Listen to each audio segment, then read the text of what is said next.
Hello दोस्तों, video में हम बात करने वाले हैं पीएनबी यानी पंजाब नेशनल बैंक के बारे में। फाइनेंशियल ईयर 26 के क्वार्टर सेकंड के रिजल्ट हमें देखने को मिले हैं और जो Q2 के रिजल्ट आए हैं गाइडेंस के हिसाब से ही हमें रिजल्ट इनके देखने को मिले हैं। कुछ ऐसे भी पैरामीटर्स रहे हैं जहां पर इन्होंने जो पूरे फाइनेंशियल ईयर 26 की गाइडेंस दी थी वहां पर थोड़ा पीछे ये देखने को मिले हैं, लेकिन कुछ ऐसे भी पैरामीटर्स आपको देखने को मिलेंगे रिजल्ट में जहाँ पर इन्होंने गाइडेंस को अपनी टच कर लिया है और फाइनेंशियल ईयर समाप्त होने से पहले। तो कोई भी बाई एसएल का रिकमेंडेशन वीडियो में नहीं होने वाला है, सिर्फ और सिर्फ आपके नॉलेज के लिए वीडियो जो है वो बनाया जा रहा है। तो वीडियो की शुरुआत करते हैं सबसे पहले डिपॉजिट के बारे में। देखिए, डिपॉजिट यानी किसी बैंक के पास कितना अमाउंट डिपॉजिट है। अगर यहाँ पर पीएनबी का नंबर आप देखेंगे तो जो ग्लोबल इनके डिपॉजिट का नंबर देखने को मिलता है क्यू ऑन क्यू बेस पे 1.7% जो है ये बढ़ता हुआ नजर आ रहा है। अब टोटल अमाउंट अगर आप देख रहे हो तो 16,17,000 करोड़ के आसपास इनके पास डिपॉजिट हमें देखने को मिल रहा है, जो कि पिछली तिमाही में 15,89,380 करोड़ के आसपास देखने को मिला था। अब साल दर साल अगर डिपॉजिट का नंबर आप देख रहे हैं तो लगभग 11% इनका जो डिपॉजिट है वो आपको बढ़ता हुआ नजर आ रहा है। अब डिपॉजिट ग्रोथ तो रही है, लेकिन अगर आप Q on Q overseas deposit का नंबर देखेंगे यानी फॉरेन जो इनका बिजनेस है वहां पर डिपॉजिट का नंबर आप देखेंगे तो वहां पर जो ग्रोथ देखने को मिली है आपको डोमेस्टिक ग्रोथ से ज़्यादा बेहतर देखने को मिली है। चाहे आप ईयरली नंबर कंपेयर करेंगे वहां पर भी आप देखेंगे इनका जो फॉरेन बिजनेस है वो ज़्यादा बेहतर करता हुआ नजर आ रहा है। इसके अलावा जो डोमेस्टिक ग्रोथ रही है वहां पर भी ईयरली बेसिस पे आपको थोड़ा सा कमी देखने को मिलेगी कंपेयर टू ओवरसीज जो इनके डिपॉजिट हैं।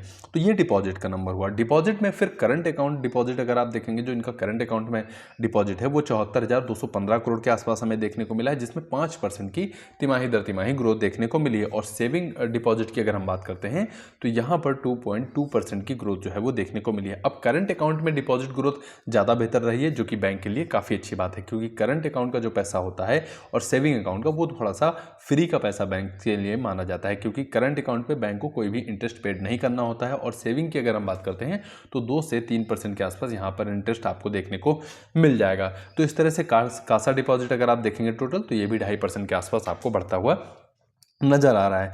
फिर कासा रेशियो अगर हम देखेंगे तो लगभग 37% के आसपास आपको कासा रेशियो देखने को मिलेगा। पिछली तिमाही से कासा रेशियो अगर आप देखते हैं तो आपको बढ़ता हुआ नजर आएगा, लेकिन साल दर साल जब कासा रेशियो का नंबर आप देखेंगे तो यहाँ पर थोड़ा सा निगेटिव यानी कि गिरावट अभी भी हमें देखने को मिलेगी। लेकिन फिर भी यहाँ पर कोई दिक्कत वाला बात नहीं देखने को मिला है, क्योंकि 30% से ऊपर अगर कासा रेशियो है किसी बैंक का तो ठीक ठाक है, हेल्दी कंडीशन में कासा रेशियो देखने को हमें मिल जाएगा। टर्म डिपॉजिट की बात कर लेते हैं तो यहाँ पर भी आप देखेंगे जो ईयरली ग्रोथ रही वो ज़्यादा बेहतर देखने को मिली है, लगभग 15% के आसपास इनकी ईयरली बेसिस पे ग्रोथ देखने को मिली है। अब डिपॉजिट के बाद हम चलते हैं एडवांसेस यानी लोन बुक की तरफ। अब लोन बुक की अगर हम बात करते हैं तो जो टोटल इनकी लोन बुक देखने को मिली है उसमें 10% की साल दर साल बढ़ोतरी यानी कि इंक्रीज फॉर्म में देखने को मिला है इनकी टोटल लोन बुक। लेकिन क्यू ऑन क्यू की अगर हम बात करते हैं तो यहाँ पर भी जैसे अदर बैंक्स के नंबर हमें देखने को मिल रहे हैं वैसे सिमिलर यहाँ पर भी growth Q on Q basis पे देखने को मिली है। 11,69,592 करोड़ की टोटल इनकी लोन बुक देखने को मिल रही है।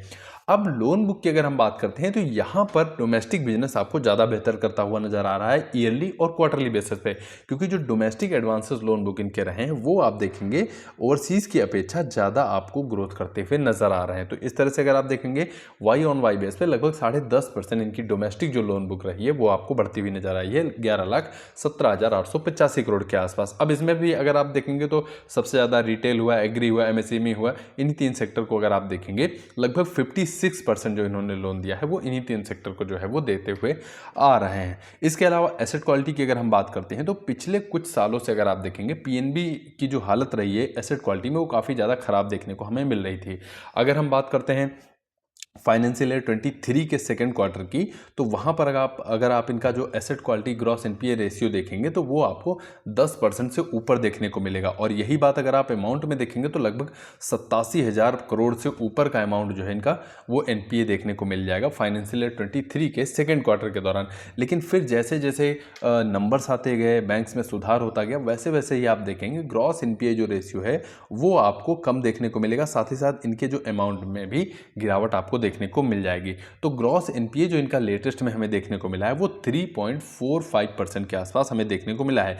पिछली तिमाही से जरूर कम होता हुआ नजर आ रहा है, लेकिन अमाउंट वाइज अगर आप देखेंगे तो लगभग अभी भी 40,343 करोड़ इनका ग्रॉस एनपीए के तौर पे हमें देखने को मिल रहा है, जो कि पिछली तिमाही में आप देखेंगे तो लगभग 42,000 करोड़ से ऊपर का अमाउंट था। तो एक बड़ा अमाउंट अभी भी यहाँ देखने को आपको मिलेगा। नेट एनपीए की अगर हम बात कर लेते हैं तो नेट एनपीए 0.36% के आसपास रहा है, और अमाउंट अगर आप देखेंगे तो लगभग 4,026 करोड़ इनका नेट एनपीए हमें देखने को मिल रहा है, जो कि पिछली बार अगर आप देखें जब Q1 के नंबर आए थे तो लगभग 4,132 करोड़ का इनका नेट एनपीए अमाउंट हमें देखने को मिला था। तो वहां से नंबर अगर आप देखेंगे तो थोड़ा सा सुधरते हुए नजर आए हैं, थोड़ा सा रिकवरी भी होती हुई लोन्स में हमें देखने को मिली है। अब एनपीए की अगर हम बात करें तो सबसे ज़्यादा जो इनके एनपीए हो रहे हैं वो हो रहे हैं 3 सेक्टर में, अगर आप देखेंगे 4 सेक्टर में, माफ़ कीजिएगा।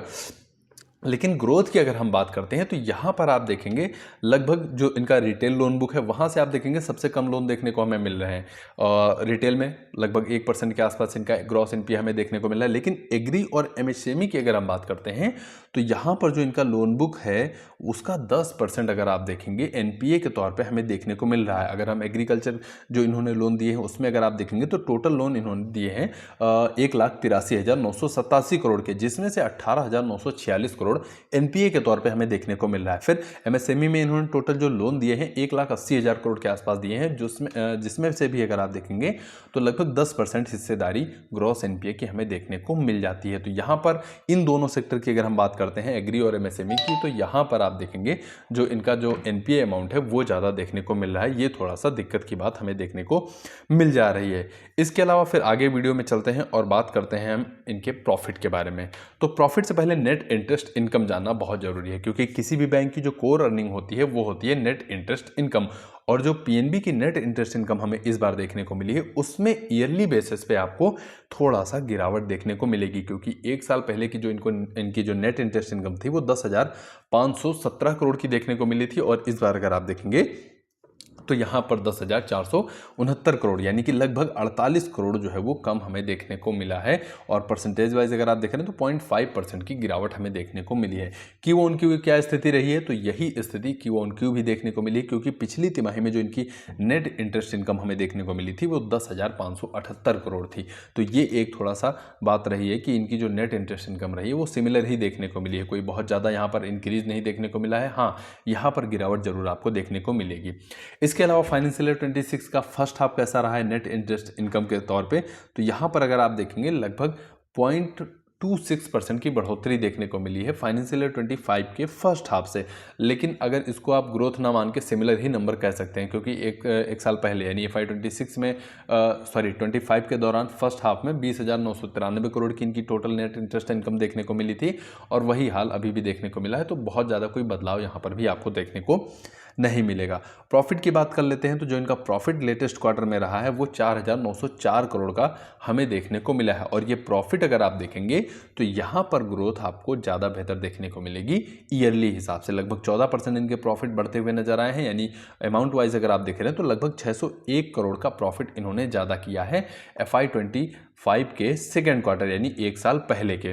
अब वहाँ पे अगर आप देखेंगे तो नंबर्स वहाँ से जरूर बेहतर आपको देखने को मिल जाएंगे। बाकी फर्स्ट हाफ वाइज अगर आप देखेंगे तो यहाँ पर फिर से आपको वही दिक्कत देखने को मिलेगी, क्योंकि फर्स्ट हाफ FY 25 का इनके लिए ज़्यादा बेहतर था, और फर्स्ट हाफ FY 26 का अगर आप देखेंगे तो थोड़ा सा कम बेहतर देखने को मिला है, क्योंकि प्रॉफिट लगभग 1,000 करोड़ के आसपास कम हमें देखने को मिला है। फिर प्रॉफिट को पिछले कुछ सालों का अगर नंबर देखेंगे या फिर पिछले कुछ क्वार्टर से अगर आप देखेंगे तो यहाँ पर देखेंगे प्रॉफिट का नंबर पिछले कुछ क्वार्टर से लगातार आपको बढ़ता हुआ देखने को मिल जाएगा। ये FY 26 का जो फर्स्ट क्वार्टर आया था तो वहाँ पर वन टाइम जो इनकी न्यू टैक्स रिजीम इन्होंने वो किया था उसकी वजह से आपको थोड़ा सा इम्पैक्ट देखने को मिलेगा।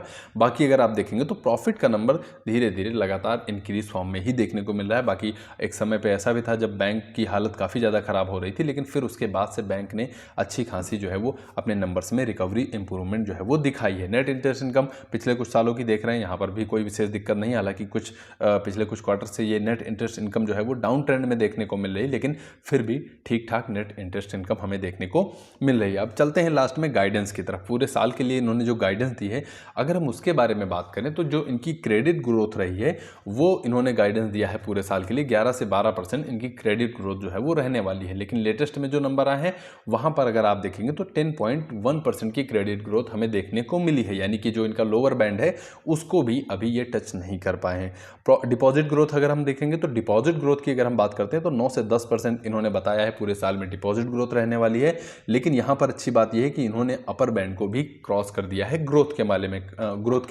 मामले में। कासा की अगर हम बात करते हैं तो 38% से ज़्यादा रहने वाला है, तो यहाँ पर भी अभी आप देखेंगे नंबर्स आपको अचीव होते हुए नहीं देखने को मिले हैं। बाकी नेट इंटरेस्ट मार्जिन का नंबर अगर आप देखेंगे तो यहाँ पर भी 2.8 और 2.9 के बीच में हमें देखने को मिला है, तो लगभग सिमिलर ही नंबर आसपास देखने को मिल रहे हैं। तो कुछ ऐसे भी पैरामीटर्स हैं जहाँ पर आप देखेंगे जो इन्होंने गाइडेंस दी थी उसको इन्होंने अचीव कर लिया है, लेकिन अभी भी कुछ ऐसे पैरामीटर्स बाकी हैं जहाँ पर इनकी गाइडेंस जो है वो पूरी होती हुई नहीं आ रही है। अब इस फाइनेंशियल ईयर में अभी 6 महीने यानी कि Q3 और Q4 के जब नंबर आएंगे तो हमें ये देखना होगा कि इनकी जो दी हुई गाइडेंस है FY26 के लिए क्या वो अचीव कर पाते हैं या फिर नहीं अचीव कर पाते हैं।